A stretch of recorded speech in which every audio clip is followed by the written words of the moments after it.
Olá, hoje eu tenho várias perguntas que vocês enviaram e eu vou responder usando as informações científicas atuais sobre os assuntos que vocês mandaram aqui a pergunta. Muito obrigado pela sua participação.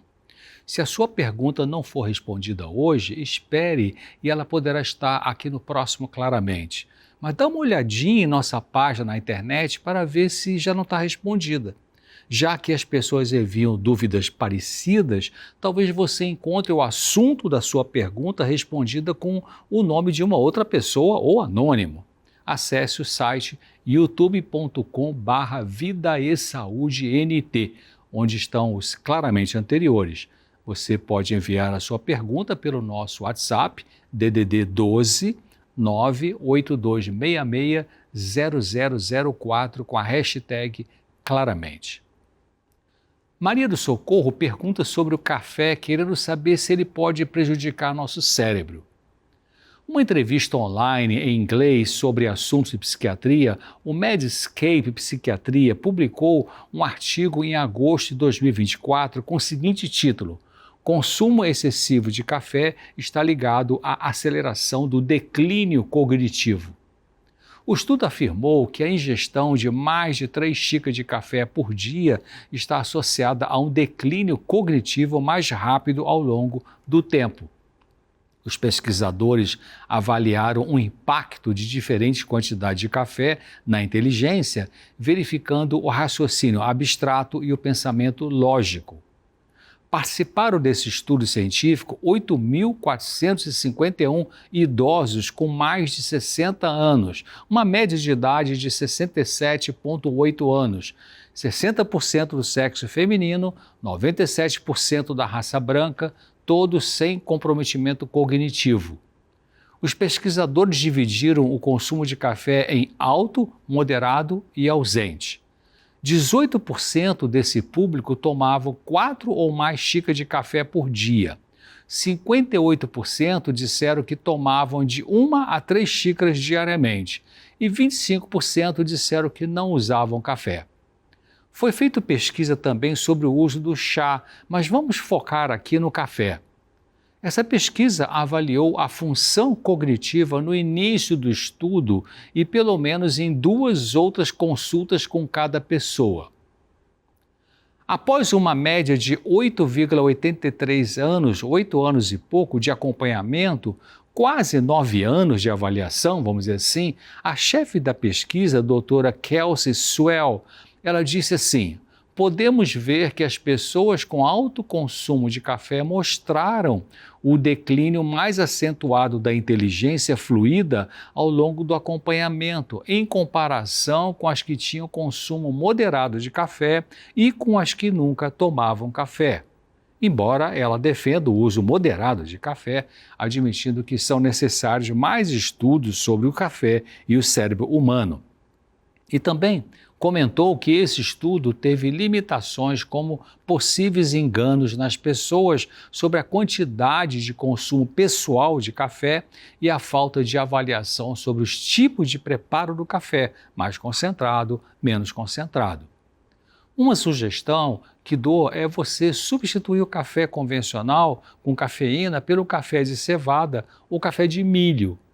Para mim, o café de milho tem um gostinho que mais se aproxima do gosto do café convencional. É bem gostoso. Você pode encontrar cevada solúvel, pó de café de milho para coar, em lojas de produtos naturais e em alguns supermercados. E uma boa marca é a Superbom. Uma pessoa anônima comentou o seguinte: meu pai tem 65 anos de idade, ainda é ativo no trabalho e tenho medo dele desenvolver a doença de Alzheimer e não poder mais trabalhar. Ele gosta demais de ser uma pessoa ativa. Tem alguma dica do que ele pode fazer para preservar seu cérebro? Bom, a sua preocupação faz sentido. Tem surgido vários estudos sobre a doença de Alzheimer. Em dezembro de 2024, foi publicado um artigo científico com o seguinte título: A curiosa razão pela qual os taxistas estão protegidos de Alzheimer, de autoria de um professor de medicina da Universidade de Yale, nos Estados Unidos, o Dr. F. Perry Wilson. Uma das conclusões dessa pesquisa pode interessar a todos que se preocupam com o declínio mental produzido pela doença de Alzheimer e trago agora para você. Ainda existem perguntas sobre a doença, o que causa a doença de Alzheimer. Influem fatores genéticos e ambientais e sabemos que é uma doença cerebral com placas amiloides e emaranhados neurofibrilares típicos e que os sintomas são progressivos. Medicamentos sintéticos não produzem muitos bons resultados. Em medicina, se diz que mais vale 1 grama de prevenção do que 1 quilo de tratamento. O que pode então ajudar a prevenir a doença de Alzheimer?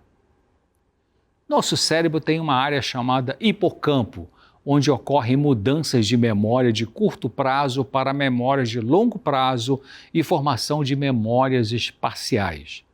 Essa área cerebral está associada à doença de Alzheimer, sendo a primeira estrutura cerebral que começa a se deteriorar nessa enfermidade, causando sintomas iniciais típicos, memória ruim e desorientação espacial.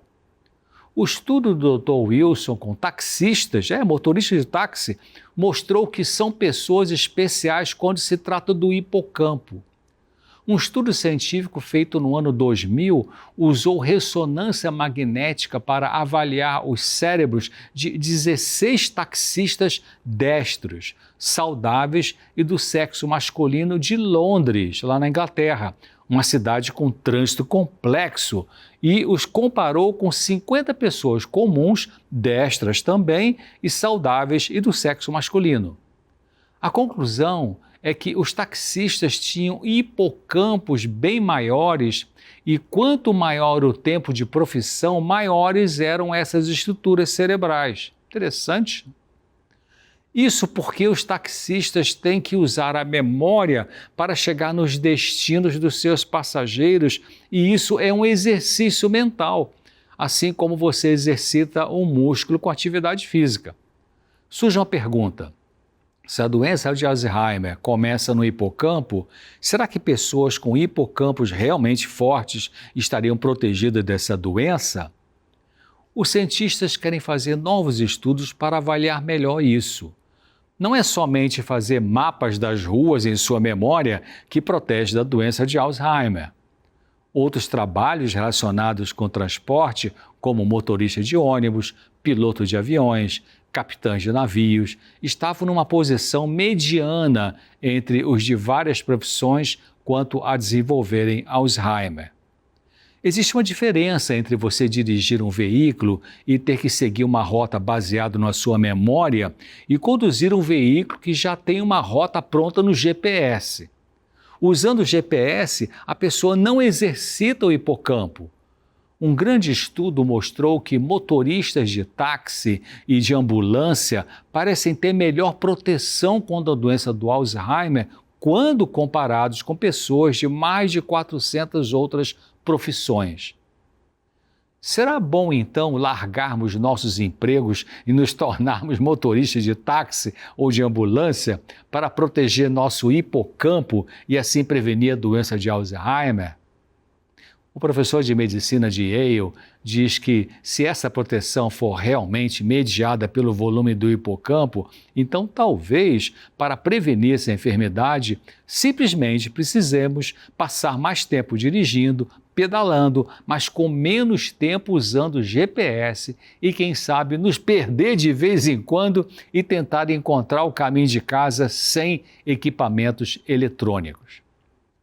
Sugestão: exercite diariamente seu cérebro pensando, meditando, em vez de ficar só olhando vídeos, fazendo cálculos sem maquininha também, lendo boa literatura, fazendo um curso, aprendendo música, bordado, crochê e outros trabalhos manuais e praticando atividades físicas ao ar livre o mais perto da natureza possível.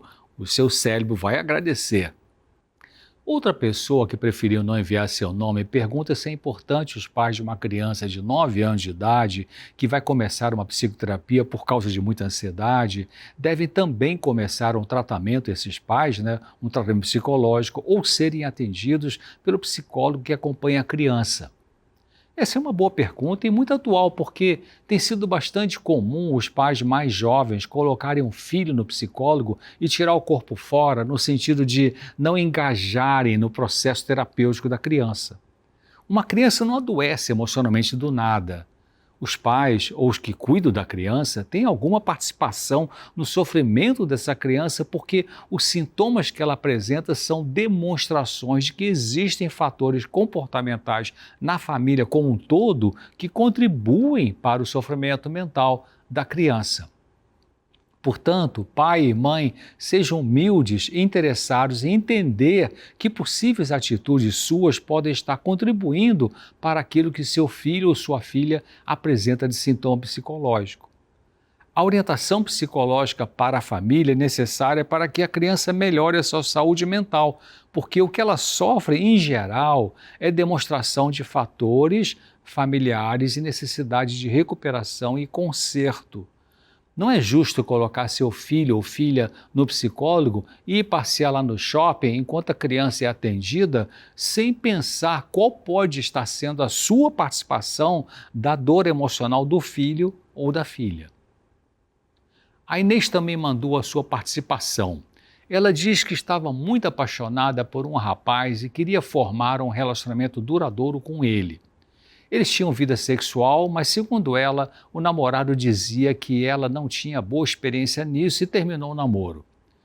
Ela suspeita que ele fosse viciado em pornografia.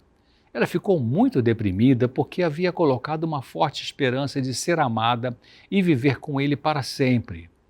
Ela se critica porque foi rejeitada pelo namorado por não ter experiência sexual e pergunta o que fazer para sair desse sofrimento. Inês, parece que o problema do rompimento do seu relacionamento com esse ex-namorado, possivelmente viciado em pornografia e sexo, não foi a sua inexperiência sexual, mas sim o fato dele talvez ter sexo como um fator mais importante da vida dele.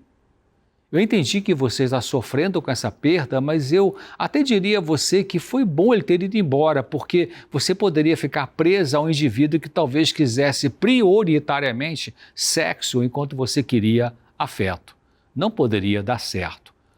Nós homens temos a tendência de confundir atração e desejo sexual com amor. E as mulheres têm a tendência de confundir sentimento e romance com amor.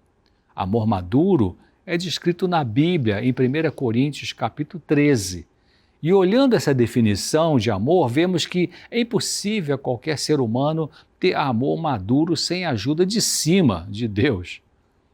Creio que o número 1 na vida de todos nós precisa ser o Deus Criador do universo e não qualquer outro ser humano. Não fique obsessiva querendo um namorado. Deixe isso solto, natural, espontâneo, nas mãos de Deus. Assim existe menos chance de frustração num próximo namoro. E não se desvalorize por pensar que não tem experiência sexual.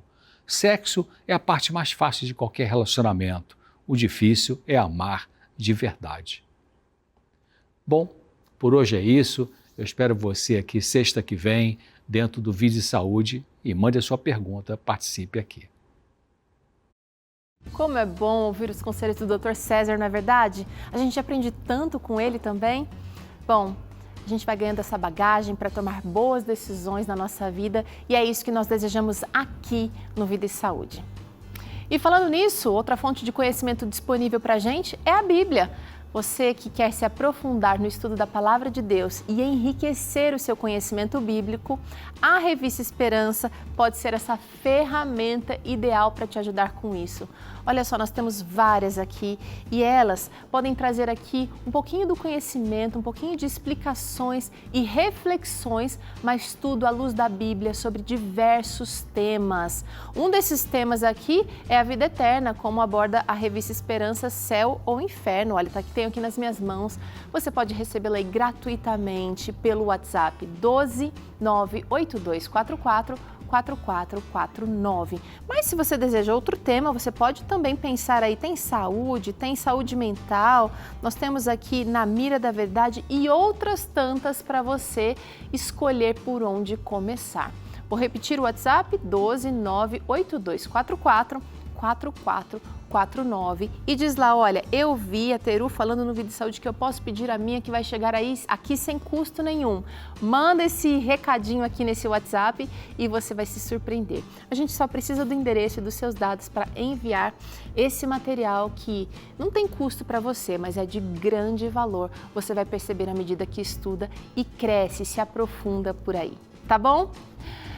Vida e Saúde faz uma pausa curtinha agora, corre pegar o seu caderninho de receitas ou então já acessa a nossa página no Instagram porque vai ter torta vegana de mirtilo por aqui e você vai querer fazer essa receita.